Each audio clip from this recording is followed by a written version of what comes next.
அனைவருக்கும் வணக்கம். வெற்றி என்பது என்ன? இறைவன் யாருடன் இருப்பார்? நாம் நம் குழந்தைகளிடம் என்ன சொல்லி வளர்க்கிறோம்? மாதா பிதா குரு தெய்வம் மதிக்க கற்றுக்கொள்ள வேண்டும். நன்றாக படி, சிந்தித்து செயல்படு, நேர்மையான ஒழுக்கமான வாழ்க்கை வாழ்வதற்கு கற்றுக்கொள் என்று சொல்லிக் கொடுத்து வளர்க்க வேண்டும். அதை விட்டு பலர் நீ வகுப்பில் முதல் மாணவனாக இருக்க வேண்டும், மற்றவர்களை விட உயர்ந்த வேலையில் சேர வேண்டும், வெளிநாடு போக வேண்டும், அதிக பணம் சம்பாதிக்க வேண்டும், கார் பங்களா என்று வாழ வேண்டும் என்று சொல்லிக் கொடுத்து வளர்ப்பது தவறு. சிலர் அதிக பேராசை கொண்டு தவறான வழியில் பணம் சம்பாதிப்பது உண்டு. லஞ்சம், ஊழல், பிறர் சொத்தை அபகரிப்பது, ஏமாற்றுவது, பணத்துக்காக திருடுவது, கொலை செய்வது, இதெல்லாம் தவறான பாதை அல்லவா? இது எல்லாம் பாவத்தின் சம்பளம். இறைவன் உன்னுடன் எப்படி இருப்பார்? நீயே கேட்டுப்பார், சிந்தித்துப்பார். இத்தனை பாவ சுமைகளையும் அழுக்கு மூட்டையும் சுமந்து கொண்டு நம்ம கோயில், சர்ச்சி, மசூதி செல்வதால் நம் பாவங்கள் போய்விடும், புண்ணியம் கிடைக்கும் என்று நினைப்பது தவறு. நேர்மையான வாழ்க்கை, நேர்மையாக சம்பாதிக்கும் பணம் மட்டும்தான் நிரந்தரம். இவர்களுடன் என்றும் இறைவன் இருப்பார். இதுதான் உனக்கு வெற்றி பாதைக்கு வழிவகுக்கும். பாவச் செயல்களால் வந்த பணம் வந்த இடம் தெரியாமல் போய்விடும். தெரியாமல் தவறு செய்தால் இறைவன் மன்னிப்பார். மீண்டும் மீண்டும் தவறு செய்தால் இறைவன் எப்படி மன்னிப்பார்?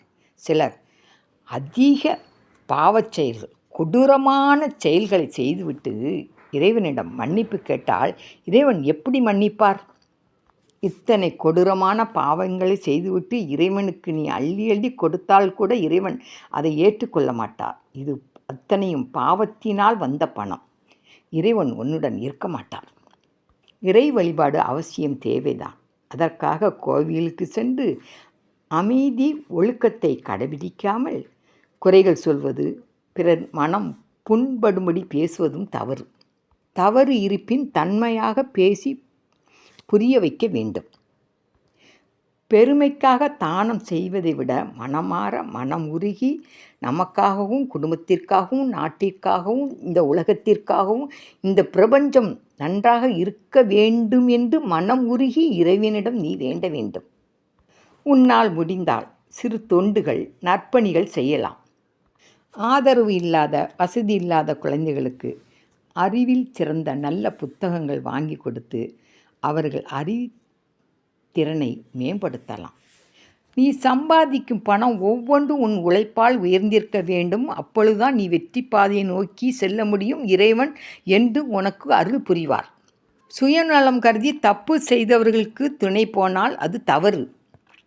அதே மாதிரி முதியவர்களை கவனிக்காமல் அவர்களை பட்டினி போட்டு விட்டுட்டு பையை தூக்கி கொண்டு கோயிலுக்கு செல்வதால் புண்ணியம் என்று நினைப்பதும் தவறு. வெற்றி என்பது என்ன? எந்த பாவச் செயல்களிலும் ஈடுபடாமல் கூடிய மட்டும் தவறு செய்யாமல் வாழ்க்கை வாழ்ந்தாலே போதும். வெற்றி பாதையை நோக்கி செல்லும் இறைவன் உன்னுடன் துணை இருப்பார். புத்தர், காந்தி, இயேசு மகான்கள் போல்வது வாழ்க்கை வாழ்வது முடியாத காரியம்.